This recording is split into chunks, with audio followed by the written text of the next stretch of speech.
সন্তান ঈসা আলাইহিস সালাম খ্রিস্টানদেরকে বললেন, ইন্নী রাসূলুল্লাহ ইলাইকুম, নিশ্চয় আমি আল্লাহর রাসূল, আল্লাহর পক্ষ থেকে রাসূল হয়ে তোমাদের কাছে এসেছি। তিনটা মেসেজ দেওয়ার জন্য এসেছি। এক নম্বর মেসেজ হচ্ছে আমি আল্লাহর নবী, আমি আল্লাহর নবী। দুই নম্বর মেসেজ হচ্ছে মুসাদ্দিকান লিমা বাইনা ইয়াদাইয়া মিনাত তাওরাত, তাওরাত কিতাবের মধ্যে আল্লাহর যে কথাগুলি রয়েছে সেগুলি তোমরাও বিশ্বাস করো। আমি ঈসা আলাইহিস সালামকে বিশ্বাস করি। সুবহানাল্লাহ। তিন নম্বর তোমাদেরকে একটি সুসংবাদ দিতে এসেছি, ওয়াবাশশিরাম বিরাসূলিন ইয়াতি মিন বাদি ইসমুহু আহমদ। তিন নম্বর মেসেজ হচ্ছে তোমাদেরকে একটি সুসংবাদ দিতে এসেছি। আচ্ছা বলেন তো, সুসংবাদ পেলে মানুষ খুশি হয় না নারাজ হয়? কার সুসংবাদ? আমাদের নবী যে পৃথিবীর মধ্যে আসবেন সেই সুসংবাদ ঈসা আলাইহিস সালামের মুখে দিচ্ছেন তার জাতিকে, তার উম্মত খ্রিস্টানদেরকে দিচ্ছেন। ওয়া মুবাশশিরাম বিরাসূলিন ইয়াতি মিন বাদি ইসমুহু আহমদ। এবং সুসংবাদ দিতে এসেছি এমন একজন রাসূলের, যেই রাসূল মিন বাদি ইয়াতি, যেই নবী আমার পরে আসতেছেন, ইসমুহু আহমদ, যেই নবীর নাম হচ্ছে আকাশের মধ্যে আহমদ, আর জমিনের মধ্যে যেই নবীর নাম হবে মুহাম্মদুর রাসূলুল্লাহ সাল্লাল্লাহু আলাইহি ওয়াসাল্লাম। তাহলে আমাদের নবীর শান, আমাদের নবীর সুসংবাদ ঈসা আলাইহিস সালাম বয়ান করেছেন, ঠিক কি না? এরপরে আমাদের নবীর শান বয়ান করেছেন। আমাদের বাংলাদেশে তিন ধর্মের মানুষ রয়েছে। এক নম্বর ইসলাম, যেই দেশের ৯২% মানুষ মুসলমান, তারা ইসলাম কবুল করেছে, কালিমা পড়েছে। আর দ্বিতীয় ধর্মটি হচ্ছে হিন্দু ধর্ম। হিন্দু ধর্মের মানুষ রয়েছে বাংলাদেশে প্রায় ১ থেকে ১.৫ কোটি। এরপরে ৩ নম্বর ধর্ম হচ্ছে বৌদ্ধ ধর্ম। খ্রিস্টান ধর্মের নবী সুসংবাদ দিয়েছেন। হিন্দু ধর্মের যারা ধর্মীয় পণ্ডিত রয়েছে তারাও সুসংবাদ দিয়েছেন। হিন্দু ধর্মের কয়েকটি কিতাব রয়েছে, ৪টি কিতাব রয়েছে। একটি কিতাবের নাম হচ্ছে বেদ, যজুর্বেদ। এটাকে ৪ ভাগে বিভক্ত করা হয়েছে। যজুর্বেদের ২৮ জায়গার মধ্যে আমাদের নবীর কথা এসেছে। কয় জায়গায়? ২৮ জায়গায়।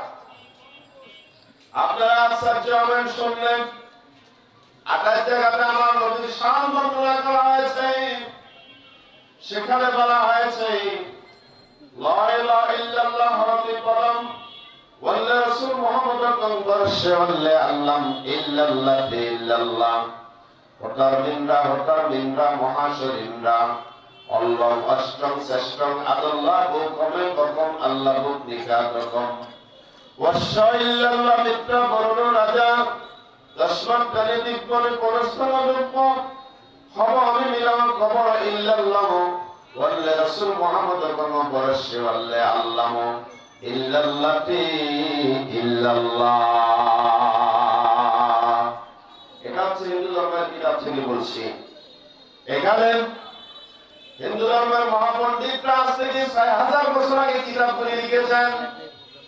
আজ থেকে ৬০০০ বছর আগে আমাদের নবী, সমস্ত মখলুকাতের নবী, জিনদের নবী, কবর জগতের নবী, আলমে বরজখের নবী, আলমে মালাকুতের নবী, আলমে জাবারুতের নবী, সমস্ত সৃষ্টি জগতের নবী।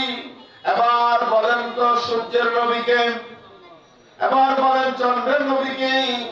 সেই নবীর কথা আজ থেকে ৬০০০ বছর আগে বলেছেন যে লা ইলাহা ইল্লাল্লাহ আল্লাহ রাসূল মুহাম্মদ আল্লাহ।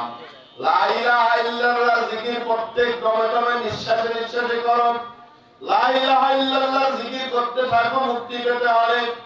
আর মাঝে মধ্যে বলবে মুহাম্মদুর রাসূলুল্লাহ। তাহলে মুহাম্মদকে যদি মেনে নাও তাহলে সোজা তুমি স্বর্গে চলে যাবে। সুবহানাল্লাহ। বলে অশ্বইল্লাল্লাহ মিত্রা বর্ণ রাজা তসমাৎ জানে কোন স্থল খবর আমি মিলা কমর ইল্লাল্লাহ ওয়াল্লা রাসূল মুহাম্মদুর রাসূলুল্লাহ আল্লাহ। এভাবে করে বলেন অতি সত্তর সেই নবী সেই মহামানব এই পৃথিবীর মধ্যে আসতেছেন। উনি যখন পৃথিবীর মধ্যে আসবেন তখন মানুষগুলিকে পাপ থেকে কবর থেকে শিরিক থেকে আলোর দিকে নিয়ে আসবেন। আলোর দিকে নিয়ে আসার পরে সেই মানুষগুলিকে কলমা পড়াবেন। তুমিও যখন কবরের কাছাকাছি চলে যাবে, তোমার সাকরাত শুরু হবে, তোমার মৃত্যু ঘন্টা যখন বেজে যাবে, তুমিও পড়বে লা ইলাহা ইল্লাল্লাহু মুহাম্মাদুর রাসূলুল্লাহ সাল্লাল্লাহু আলাইহি সাল্লাম। এজন্য হিন্দু ধর্মের বড় বড় যারা জাননেওয়ালা পণ্ডিত ভালো জানে, এই ব্রাহ্মণ পণ্ডিতদেরকে জিজ্ঞেস করবেন যখন ওনারা মারা যায়, মারা যাওয়ার আগে ওনাদের পাশে বসে বসে এই মন্ত্রগুলা পড়ে, যাতে কলমা পড়ে পড়ে দুনিয়া থেকে যেতে পারে। কারণ ওনাদের ধর্মীয় বিশ্বাস এই কলমা যদি পড়ে একটা মানুষ মৃত্যুবরণ করতে পারে, তাহলে ওই মানুষটা পরকালে স্বর্গ পাবে, জান্নাত পাবে। সুবহানাল্লাহ। তাহলে আমাদের নবীর শান যুগে যুগে সবাই বলেছেন, ঠিক কি না? এরপরে বাংলাদেশে 3 নম্বর আরেকটি ধর্ম আছে, সেই ধর্ম হচ্ছে বৌদ্ধ ধর্ম। কি ধর্ম? বৌদ্ধ ধর্ম। বৌদ্ধ ধর্মের মধ্যে আমাদের নবীর শান বর্ণনা করা হয়েছে।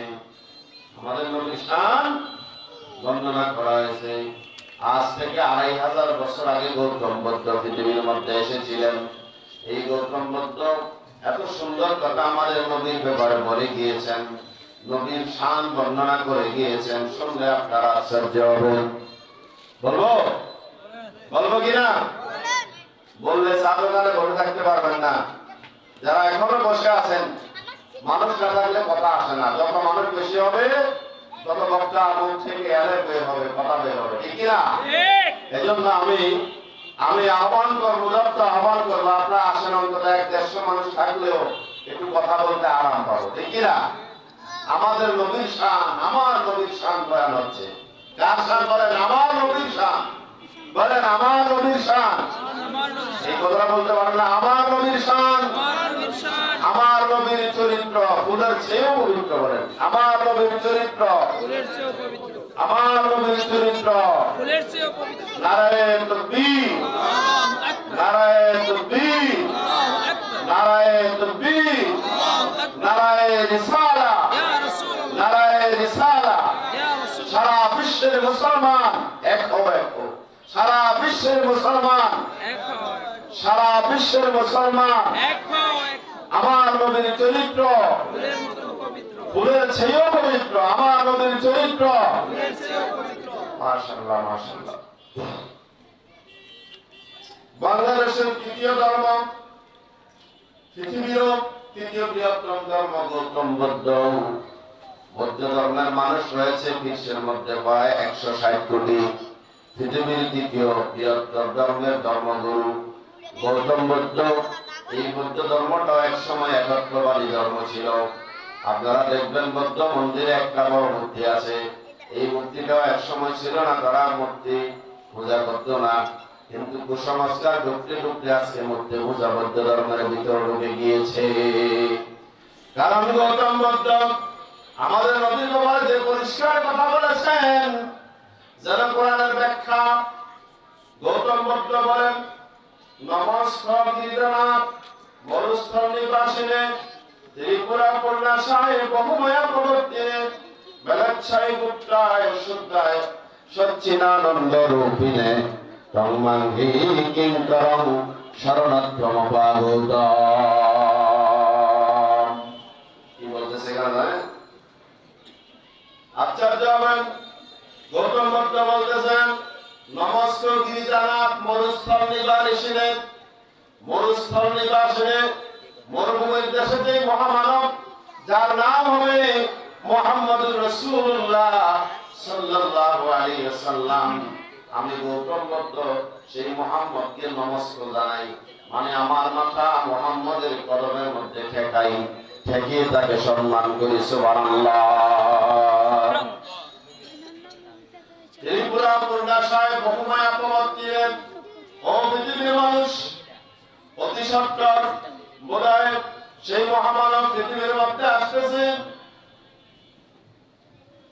মানে চাই উঠটায় সুটটায় সচ্চিন আনন্দ রূপে যদি সেই মহামানব পৃথিবীর মধ্যে এসে যায়, তাহলে দুইটা কাজ করবে। এক নম্বর কাজ করবে মানুষদেরকে কলমা পড়াবে, মানুষদেরকে। দুই নম্বর কাজ করবে মানুষকে অন্ধকার থেকে টেনে আলোর দিকে নিয়ে আসবে, অর্থাৎ উপর থেকে শিরিক থেকে বেদাতে সাইয়া থেকে মানুষগুলোকে আলোর দিকে নিয়ে আসবে, যেন কোরআনের তাফসীর লিউকুনি জান্নাস মিনাজ যুলুমাতি ইলান নূর। আল্লাহ বলেছেন আমার নবী মানুষকে কুফর শিরকের অন্ধকার থেকে তাওহীদ রিসালাতের আলোর মাধ্যমে নূরের দিকে নিয়ে আসবে। সুবহানাল্লাহ, ঠিক কি না? এজন্য আমার নবীর সামনে একটি আয়াত রয়েছে, قد جاءكم من الله نور وكتاب مبين, আছে কি নাই? সূরা মায়েদার 15 নম্বর আয়াতে আল্লাহ বলতেছে। এখন আসেন এই কথাটা শেষ করে দিচ্ছি। গৌতম বুদ্ধ বলতেছে তন্মং হি কিংকরম শরণার্থ মুখাবুর্গ, আমার যুগে যদি সেই মানব এসে যেত তাহলে আমিও স্মরণ করে তাকে কলমা পড়ে মুসলমান হয়ে যেতাম, তার তাওহীদ রিসালাতকে মেনে নিতাম। সুবহানাল্লাহ। আর তোমরা বন্ধুদেরকে বলে যাচ্ছি, তোমরা যদি ওনাকে পেয়ে যাও, ওনার যে সকল সূরত এরকম হবে, লম্বা এরকম হবে, দাঁড়িয়ে টাইপের হবে, কপালটা চওড়া হবে, মাথাটা উঁচা হবে, নাকের এই আগাটা উঁচা হবে এবং ফর্সা হবে, লাবণ্যময় হবে, এই চিহ্নগুলো যদি তোমরা দেখে চিন্তা করে তোমরা বুঝে শুনে যদি দেখো যে উনি মুহাম্মদ, তাহলে তোমরা তার কর্ম করে মুসলমান হয়ে যাবে। কথা বলছেন? এভাবে করে পৃথিবীর ধর্ম বলতে যতগুলি ধর্ম আছে, যাদের কিতাব আছে, তাদের প্রত্যেকটা মহামনীষী আমাদের নবীর শান বর্ণনা করেছেন, ঠিক কি না? এজন্য আল্লাহ রাব্বুল আলামিন বলেন قد جاءكم من الله نور وكتاب مبين। ও মানব জাতি, নিশ্চয় নিশ্চয় তোমাদের কাছে এসেছে একটি আলো। এই আলো হচ্ছে মুহাম্মদুর রাসূলুল্লাহ সাল্লাল্লাহু আলাইহি ওয়াসাল্লাম। নূর অর্থ কি? আলো। নূর অর্থ কি? হেদায়েতের আলো, তাওহীদ এবং রিসালাতের আলো। সুবহানাল্লাহ, সুবহানাল্লাহ। ওয়া কিতাবুম মুবিন, এবং পরিপূর্ণ একটি কিতাব এসেছে, যেই কিতাবের অপূর্ণতা কিছু নাই। কোরআনের কোন অপূর্ণতা আছে? পরিপূর্ণ কিতাব। কিতাবুম মুবিন বলছে, মুবিন মানে পরিপূর্ণ। সামনে পিছনে ডাইনে বামে আর কিছু লুকানো লাগবে না, বাড়ানো লাগবে না, কমানো লাগবে না। আল্লাহ চ্যালেঞ্জ দিয়েছেন যালিকাল কিতাবুল লা রাইবা ফীহি, এমন একটি পরিপূর্ণ কিতাব তোমাদের কাছে পাঠিয়েছি যেই কিতাবের মধ্যে সন্দেহের কোনো অবকাশ নেই। হুদাল লিল মুত্তাকিন, যারা আমি আল্লাহকে ভয় করে আল্লাহ ভীরু, নবীকে ভয় করে আল্লাহকে ভয় করে নবীকে সম্মান করে, তাদেরকে এই কিতাব পথ দেখাবে। কি দেখাবে? কোন পথ? সঠিক রাস্তা, যেটা আমরা প্রত্যেক নামাজে সূরা ফাতিহা আল্লাহর কাছে চাই। ইহদিনাস সিরাতাল মুস্তাকিম, চাই কি চাই না? সব নামাজে পড়ি কি বলি না? সূরা ফাতিহা না বললে নামাজ হয় কি না? নামাজ হয় না। লা সালাতা ইল্লা বিফাতিহাতিল কিতাব। আমরা আল্লাহর কাছে সোজা রাস্তা চাই। আল্লাহ বলেন হুদাল লিল মুত্তাকিন, এমন একটি কিতাব যে কিতাবের কোনো ডাউট নেই, এটা মুত্তাকিনদেরকে রাস্তা দেখাবে। যারা পথভ্রষ্ট, বেঈমান, গোমরা, তাদেরকে পথ দেখাবে না, ঠিক কি না? ঠিক। এজন্য আল্লাহ পাক কিতাবুল মুবিন বলেছেন, তোমাদের কাছে একটি নূর এসেছে আর পরিপূর্ণ কিতাব এসেছে। এরপরে এই কিতাবটি তোমরা যেহেতু পেয়েছো, আমি আল্লাহ বলে দিচ্ছি, এই নূর, এই কিতাব সাধারণ কিতাব নয়, সাধারণ নূর নয়। ওমা আরসালনাকা ইল্লা রাহমাতাল লিল আলামিন। সুবহানাল্লাহ। আমরা সূরা ফাতিহায় পড়ি আলহামদুলিল্লাহ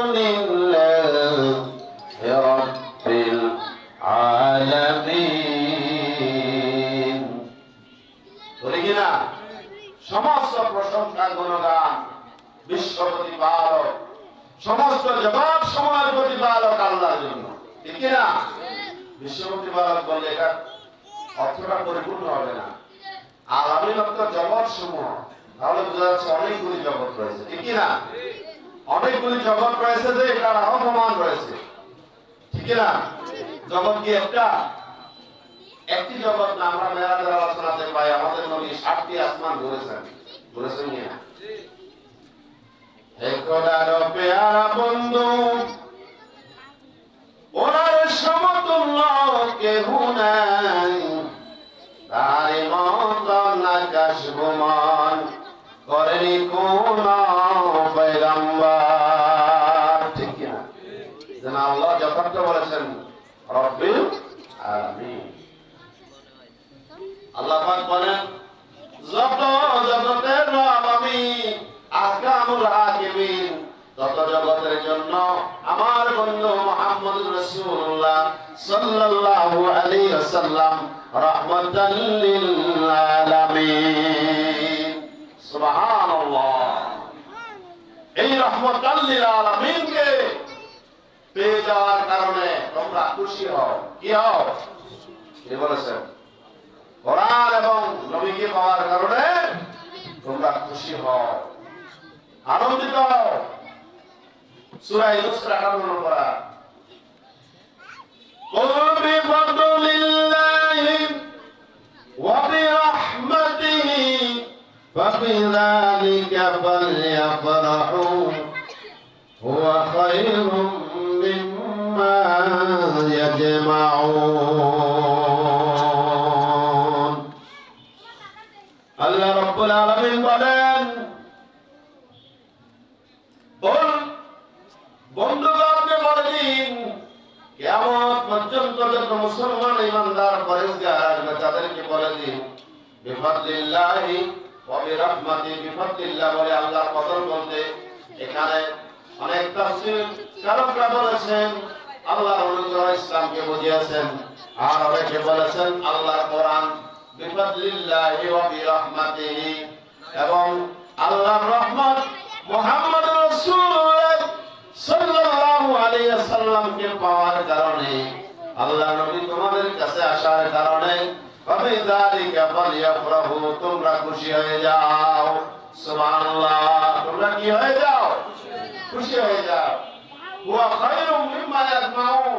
এই খুশি হওয়াটা তোমাদের সব কিছু চাইতে দুনিয়ায় ধন সম্পদ